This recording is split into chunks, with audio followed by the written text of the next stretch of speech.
I think after writing Loki and now working on Doctor Strange, the Multiverse of Madness, I've realized what I love about these projects is their gigantic scope. It's big, great blockbuster science fiction, which I have a background in from working on Rick and Morty, and I have a little bit of a shorthand in. But like Stan Lee's great original Marvel comics, ultimately they're stories about the humanity of these superheroes and supervillains.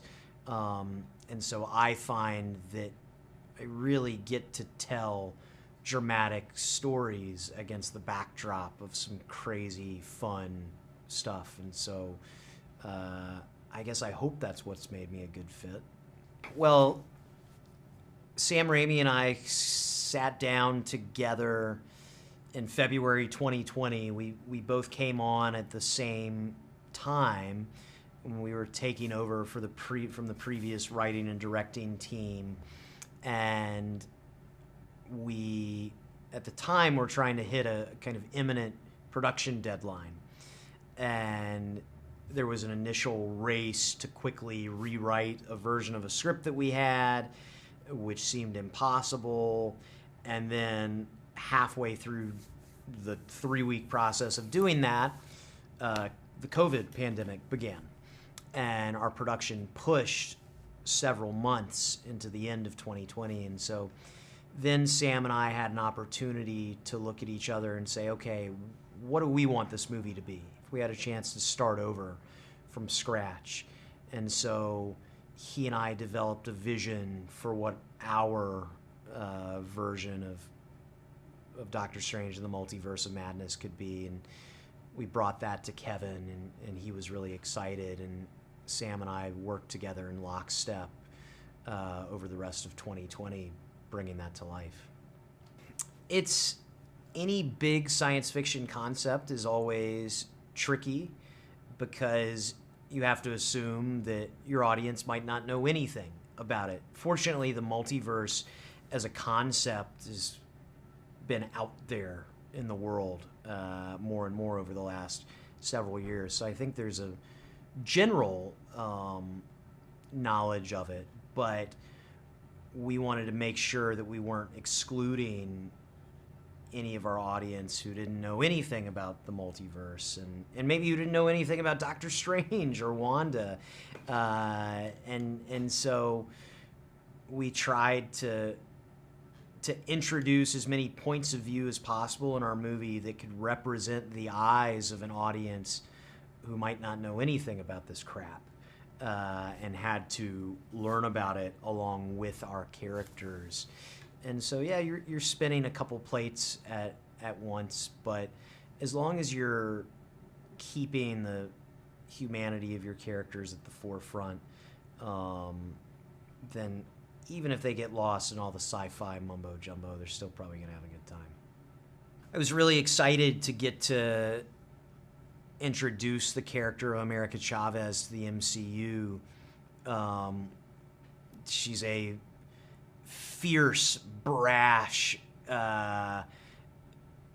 character in the comics who is much older than the version of the character that we ultimately rendered and introduced in this movie. And so it really became for us in telling the story of a 14-year-old America Chavez, this was her origin story. And you're seeing in a lot of ways how is this character gonna become the America that maybe people who are fans of the comics know and love. She's still figuring out what her powers are, how to use them, reckoning with the trauma that she's endured because of them. And so we worked hard on that and worked with Xochitl Gomez, the tremendous young actor who plays America, to build that character together. Working with Sam was a dream come true. He's an absolutely delightful guy and such a generous collaborator. just a master at hearing ideas and synthesizing the best of everybody's input. And he's really unflappable. His endurance is inspiring. And when things were tough, you could always look to Sam, who would smile and crack a joke and make you feel like everything was going to be okay. And that's what you want out of your leader. And he was a real example in that way. And so it was, working with Sam was highlight of my career. I love the MCU movies because I think that they're wonderful blends of drama, first and foremost, but humor and heart against the backdrop of great sci-fi action.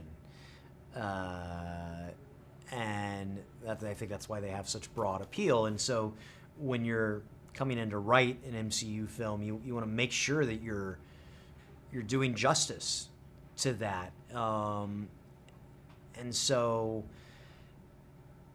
part of it is, you know what the tone of an MCU movie is when you write it, and you know that in a lot of ways you're kind of writing an action comedy with a lot of heart.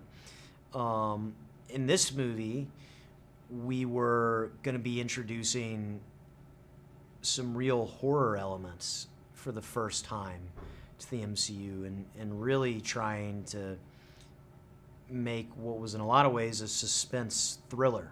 And that was exciting to me. And I think that the best horror movies, the best thrillers, are those scary moments are broken up by great moments, great laughs, great moments of levity that then you got the rug pulled out from under you and suddenly you're scared again. It's just a fun way to keep the audience off balance. When you're telling a story that features alternate versions of many well-known characters, it's important to not just do the kids show cartoon version of the multiverse, which is to say, if I meet a variant of myself from another universe, they're just the opposite of me. Everything they do is the opposite. Their life is the opposite. In building the alternate universes that we visit in this movie, I realized that for them to feel authentic, they really had to be lived in real places with their own histories and their own populations of characters, their own essential MCUs that have been going on that we just haven't seen. And that extended to the characters as well. These are, they're not caricatures. They're real alternate versions of our characters who have real lives, and our characters are colliding with them in the middle of those lives, much the way that you saw Tobey's Spider-Man and Andrew's Spider-Man collide with Tom Holland's Spider-Man in No Way Home. And so it's just about investing in the multiverse and in variance as a real human concept and taking it really seriously. I think when audiences see this film, they're going to see a thrilling continuation of the story of Stephen Strange that explores the cost of all the decisions he's made in his time as a sorcerer, and that also continues the journey of Wanda Maximoff as she reckons with her new power as the Scarlet Witch. And you know, the two of them, along with a bunch of other great characters, some old, some new, going on a really fun multiversal adventure. If I could describe this film in one word, I think the word I would describe would be a ride. That was my approach as I was writing it while locked down in 2020 with my head spinning. I just thought about movies like Jurassic Park and like Aliens and like Terminator 2 that just felt like movies where you sat down, the harness came over you, and you were off. And so I think that's what we did. I hope it is, and I hope that's how it feels for the audience. Great. Thank you. Thanks. That's our cut, you guys. Thanks.